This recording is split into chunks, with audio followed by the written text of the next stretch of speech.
Hello everyone, welcome back to our channel Commerce अध्यापिका.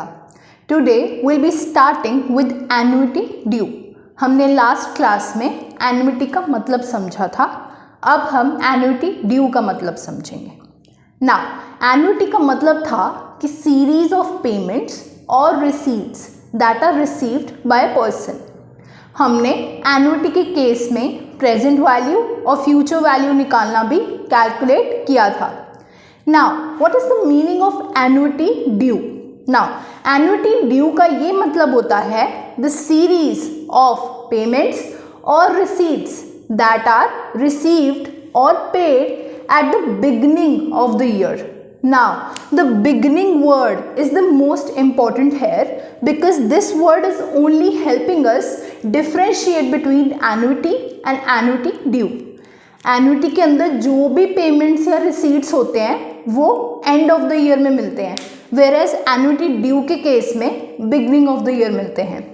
Suppose आप एक कार खरीदने जाते हो और आपको ये बोला जाता है कि आज आप उसकी डाउन पेमेंट कर दो और उसके बाद फ्यूचर में बिगनिंग ऑफ द मंथ या beginning of the year subsequently आप पे करते रहना. तो ये एन्युटी ड्यू हो गया क्योंकि आप आज डाउन पेमेंट कर रहे हो. Okay, so this is beginning of the year. Okay, now annuity due के अंदर सपोज हम एक एग्जांपल लेते हैं. You invest ₹1. ओके, ₹1 की एन्युटी आप लगातार 4 साल के लिए इन्वेस्ट कर रहे हो. Okay, now at the beginning of the year, okay, now you have total 4 years. अब ये जो ₹1 है ये टोटल 4 ईयर्स के लिए इन्वेस्टेड है, राइट? बिकॉज हम इसको बिगिनिंग ऑफ द ईयर 1 में इन्वेस्ट कर रहे हैं. सो पहला साल पूरा, दूसरा पूरा, तीसरा पूरा और चौथा पूरा. तो ये 4 साल के लिए इन्वेस्ट हो रहा है, राइट? वेयरएज अगर हम इसी सिचुएशन को एन्युटी में समझते हैं, अगर हम एंड ऑफ द ईयर 1 में इस ₹1 को इन्वेस्ट करते हैं, ठीक है, तो हम लोग अगर एंड में कर रहे हैं तो सेकेंड ईयर, थर्ड ईयर और फोर्थ ईयर मतलब वो 3 साल के लिए इन्वेस्टेड होगा, right? I hope I am making sense. Annuity due के अंदर वो 4 ईयर्स के लिए इन्वेस्टेड है, जो भी सम ऑफ मनी मैं इन्वेस्ट कर रही हूँ बिगनिंग ऑफ द ईयर में. वेयर एज एन्युटी के अंदर अगर मैं उसको एंड ऑफ द ईयर में इन्वेस्ट कर रही हूँ तो वो 1 ईयर लेसर के लिए इन्वेस्टेड है, ठीक है? सो यहाँ पर साफ दिख रहा है कि एन्युटी ड्यू के अंदर जो भी फ्यूचर वैल्यू आएगी वो ज़्यादा होगी एज कंपेयर टू एन्युटी. क्यों? क्योंकि यहाँ पर कंपाउंडिंग मोर ईयर्स के लिए हो रही है, right? According to our formula अगर मैं इसको एन्युटी ड्यू के अंदर पुट करती हूँ तो मेरी फ्यूचर वैल्यू क्या होती है? Present value 1 plus rate of interest for number of years, right? तो मैं फर्स्ट पहले ₹1 के लिए जो कि बिगनिंग ऑफ द ईयर 1 में इन्वेस्टेड है उसके लिए क्या बोलूँगी? 1, present value is 1 plus suppose हम इंटरेस्ट रेट ले लेते हैं 6%, ठीक है, और हम उसको 4 ईयर्स के लिए इन्वेस्ट कर रहे हैं, राइट? क्योंकि अगर वो बिगनिंग में जा रहा है तो वो टोटल 4 साल के लिए इन्वेस्टेड है. क्या मैं +1 कर दूं? क्योंकि हम इवेंचुअली निकाल तो एन्युटी के ले रहे हैं ना बेटा, और एन्युटी के लिए तो मुझे ऐड ऑन करना ही पड़ेगा एंड ऑफ द ईयर में सारे ईयर्स के लिए. सो ये फर्स्ट ईयर का हो गया. अब सेकेंड ईयर में जाकर 1, present value is 1 plus 0.06 raise to power 3, right? वैसे ही फॉलो ऑन करते हुए हम 1 तक पहुंच जाएंगे. बट अगर मैं इसको नॉर्मल एन्युटी के केस में करती तो मैं क्या करती? 1 प्लस 0.06, यहाँ पर मैं फर्स्ट ईयर के लिए 3 लिखती, राइट? क्योंकि ये एन्युटी के केस में एंड ऑफ द ईयर में इन्वेस्ट हो रहा है, मतलब वो 3 साल के लिए इन्वेस्ट हो रहा है, राइट? क्योंकि एन क्या था हमारा? 4, नंबर ऑफ ईयर्स टोटल 4 थे, तो यहाँ पर फर्स्ट ईयर में वो 3 साल के लिए इन्वेस्ट होगा. अब अगर ये सब समझ आया तो वेल एंड गुड, आपको कॉन्सेप्ट समझ में आ गया. बट अगर आपको ये समझ में नहीं आया तो हम इसका शॉर्टकट फॉर्मूला भी समझ लेंगे जिससे हमें आसानी होगी. अगर क्वेश्चन में आपको एन्युटी ड्यू दिया जाता है तो कभी कभी अंडरस्टैंड कर पाना मुश्किल हो जाता है, इसलिए इस कॉन्सेप्ट को समझना बहुत इंपॉर्टेंट है क्योंकि ये बिगनिंग ऑफ द ईयर में आता है. अब एन्युटी के केस में हमने फॉर्मूला क्या बनाया था? Future value is equal to annuity into CVAF NR। I hope you remember this, right. अब एन्युटी ड्यू के केस में हम इसको थोड़ा सा चेंज करेंगे। Future value is equal to annuity CVAF NR 1 plus R। ये सबसे इंपॉर्टेंट है। अब ये 1 प्लस R क्यों आया, कैसे आया, इसको अगर आपको नहीं डिटेल में घुसना तो मत घुसो, बट आपको भी पता है कि एन्युटी ड्यू के केस में जो फ्यूचर वैल्यू है वो ग्रेटर होगी देन एन्युटी, राइट। बिकॉज यहाँ पर कंपाउंडिंग ज्यादा ईयर्स के लिए हो रही है, राइट। यहाँ पर कंपाउंडिंग 4 ईयर्स से स्टार्ट हो रही थी, वेराज यहाँ पर कंपाउंडिंग 3 ईयर्स से स्टार्ट हो रही थी। इसलिए हम इस डिफरेंस के लिए 1 प्लस R को ऐड करते हैं। ओके अब मैं इसका जल्दी से एक एग्जाम्पल ले लेती हूँ ताकि आपको समझ आ जाए। हम एन्युटी ड्यू का एक क्वेश्चन देख लेते हैं। Suppose ₹1000 are invested at the beginning of the year for 3 years at the rate of 7%। Okay so हमारे पास है कि 1000 at the beginning of the year में 3 साल के लिए इन्वेस्ट हो रहा है, ठीक है।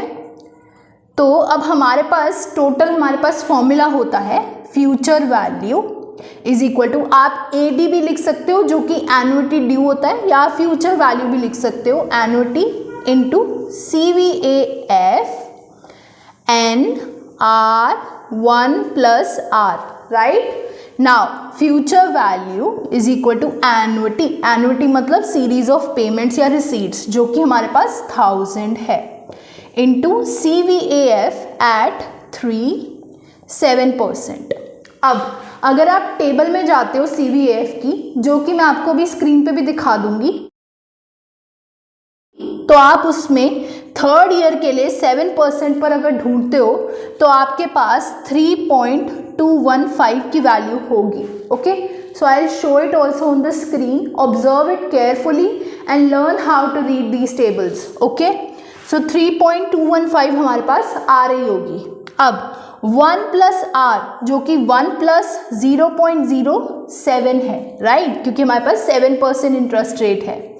नाउ 1000 इंटू 3.215 इंटू 1.07, जल्दी से कैलकुलेटर पे सॉल्व कर लेना बिकॉज कैलकुलेटर आपको अलाउड ही होता है।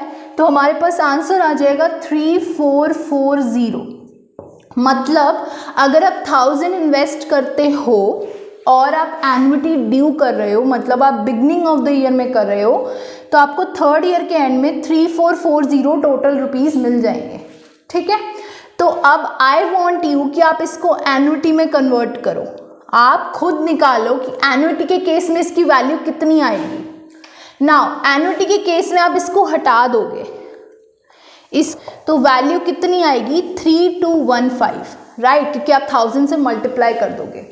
बट आपको एक चीज़ यहाँ पर ऑब्जर्व करनी होगी बेटा कि हमारे पास जो future value in case of annuity due है वो ग्रेटर है than in case of the annuity, right.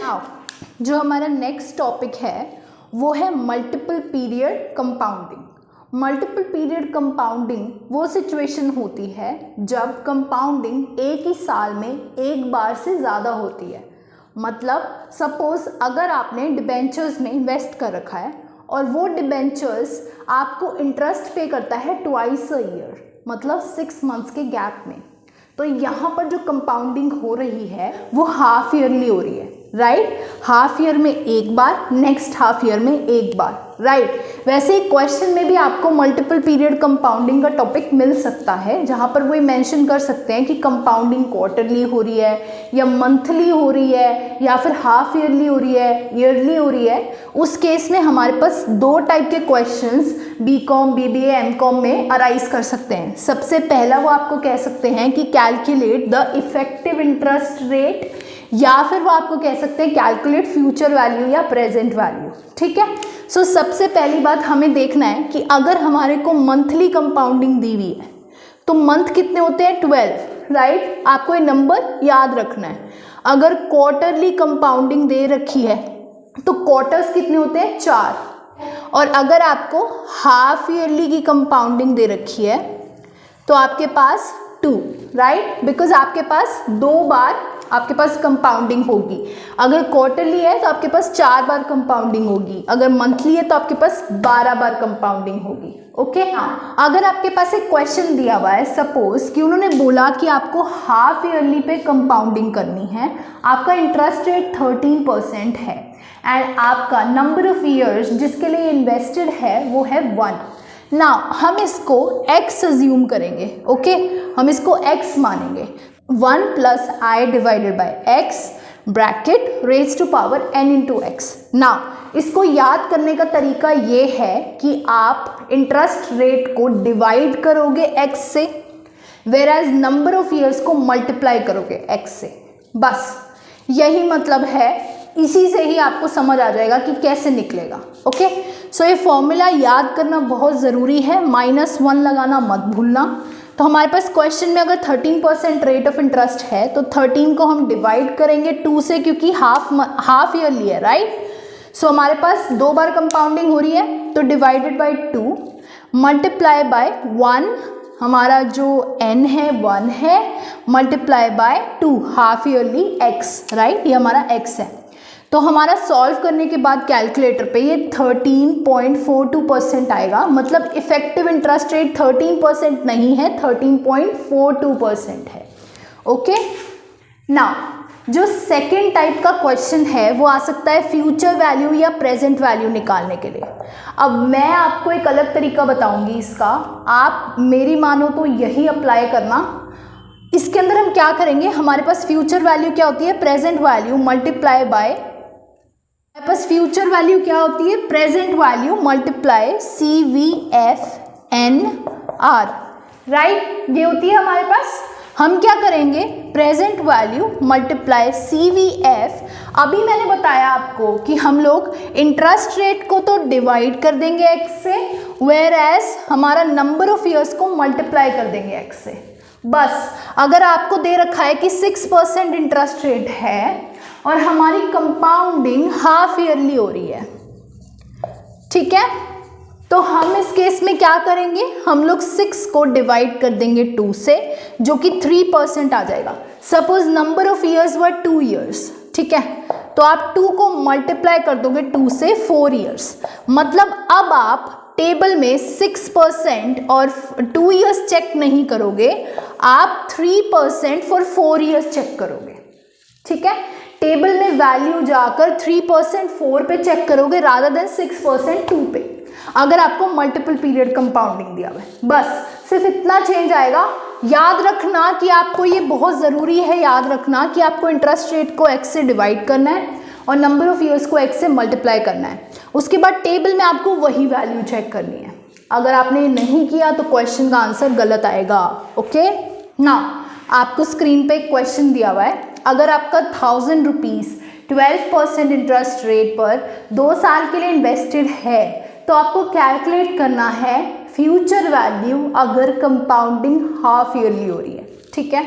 अगर मैं नॉर्मली इस क्वेश्चन को कैरी आउट करती और हाफ ईयरली ना दिया होता तो व्हाट वुड आई डू, 1000 क्योंकि हमारी प्रेजेंट वैल्यू है, multiply by CVF for 12% at 2% for 2 years. But now I told you कि जब हमें कंपाउंडिंग का फैक्टर दिया होता है, मतलब कंपाउंडिंग मोर देन वंस हो रही है, तो उस केस में हमारा x जो है यहाँ पर हाफ ईयरली के केस में 2 है, right. So what are we going to do, we are going to divide it by 2 and multiply it by 2। यहीं पर अगर ये क्वार्टरली दिया होता और ये 4 होता तो हम इसको 4 से डिवाइड करते और इसको 4 से मल्टीप्लाई करते, तो ये हमारे पास 3% फॉर 8 ईयर्स आता। हम 3% में जाकर 8 पे चेक करते वैल्यू को। सो यहाँ पर 1000 CVF for 6% 4 years because I am going to divide it by 2 and I am going to multiply the number of years by 2। So यहाँ पर आप वैल्यू जब टेबल में ढूंढोगे तो आपको 1.2625 दी जाएगी और इससे हमारे पास 1262 वैल्यू आ गई। ओके, हमारा नेक्स्ट टॉपिक परपेचुटी है। ये वो एन्युटीज होती हैं जो कि इनडेफिनेटली चलती हैं, मतलब ऐसी एन्युटीज जो पूरी लाइफ चलती रहेंगी, कभी ख़त्म ही नहीं होगी। सपोज इररिडीमेबल प्रेफरेंस शेयर्स में एक कंपनी के आपने इन्वेस्ट किया है, उस केस में आपको डिविडेंड फॉर लाइफ मिलता रहेगा। नाउ इस केस में फ्यूचर वैल्यू निकाल पाना बहुत मुश्किल है, बिकॉज अगर आपको कैश फ्लोज एक इन्फिनिटी टाइम के लिए मिल रही है, आपको नहीं पता कि वो एंड टाइम पीरियड कब आएगा। बट स्कॉलर्स के अकॉर्डिंग हम इसकी प्रेजेंट वैल्यू ज़रूर निकाल सकते हैं, जिसका फॉर्मूला होता है परपेचुइटीज़ या फिर एन्युइटीज़ जो आ रही हैं divided by interest rate. Okay, suppose आपके पास 1000 की एन्युइटीज़ फॉर इनडेफिनिट पीरियड आ रही हैं, तो आप 1000 डिवाइडेड बाय, अगर आपका इंटरेस्ट रेट 5% है तो उससे डिवाइड कर दोगे। ओके, सो यहाँ पर आपके पास प्रेजेंट वैल्यू निकल कर आ जाएगी। सिंपल। बेटा जो अगला टॉपिक है वो थोड़ा सा कॉम्प्लिकेटेड है और ये सिर्फ एमकॉम लेवल पर आता है, ज़्यादा इसको नहीं पूछा जाता है, जो कि है कॉन्टिन्यूअस कंपाउंडिंग। ओके,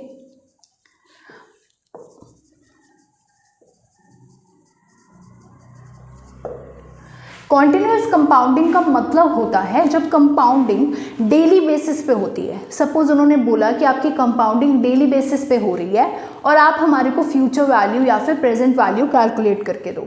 सो इसका फॉर्मूला क्या होता है, future value is equal to present value into e raise to power x, जहाँ पर एक्स कुछ नहीं है, आई इंटू एन है।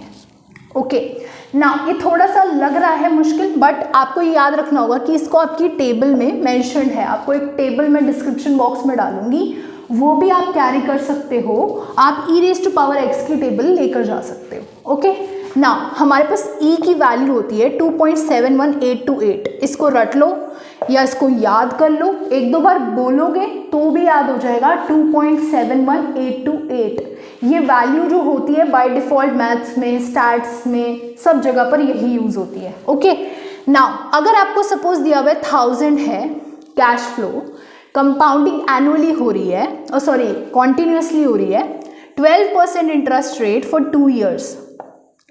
नाउ इस सिचुएशन में आप क्या करोगे, future value is equal to 1000 into e, यहाँ पर 0.12 into 2, 1000 into 2.71828 raise to power 0.24। अगर आप इसकी वैल्यू निकालोगे टेबल में से, जो कि मैं अभी हाईलाइट भी करूंगी स्क्रीन के ऊपर, तो ये 1.2713 आएगा। ओके, इसके बाद 1000 से मल्टीप्लाई करने के बाद 12713.3, तो ये 12713 आपके पास जो वैल्यू आई है ये आपकी फ्यूचर वैल्यू है। अगर यहीं पर कॉन्टिन्यूअस कंपाउंडिंग में प्रेजेंट वैल्यू दे दी जाए तो आप यहीं से कैलकुलेट करके खुद देख लो, या तो आप लिख दो present value is equal to future value into e raise to power minus x. Why? Because यहाँ से ये नीचे जाएगा और आपको पता है जब हम इसको ऊपर लेकर आते हैं न्यूमरेटर में तो आप पावर में x माइनस कर देते हो। आप इस पचड़े में फंसो ही मत, आप future value divided by e raise to power x कर दो। अगर आपकी फ्यूचर वैल्यू 12713 है, आप यहीं से फिर से ई रेज टू पावर 0.24 देखो, हमारे पास क्या थी 12713, राइट। आप इसको डिवाइड करोगे आपके पास 1000 आ जाएगा, जो कि हमने क्वेश्चन में देखा था कि प्रेजेंट वैल्यू 1000 है। स्टूडेंट्स, हम नेक्स्ट क्लास में टाइम वैल्यू ऑफ मनी के कुछ अच्छे से इंपॉर्टेंट क्वेश्चंस करेंगे, जिससे आपको कॉन्सेप्ट और क्लियर हो जाएंगे। अभी के लिए आपको सिर्फ depth of the concepts plus formulas याद रखने हैं, जो कि बहुत इंपॉर्टेंट हैं, प्लस आपको टेबल्स को रीड करना सीखना है। ओके, अगर कोई भी डाउट है प्लीज़ कमेंट सेक्शन में लिख देना, and please subscribe to my channel, and thank you.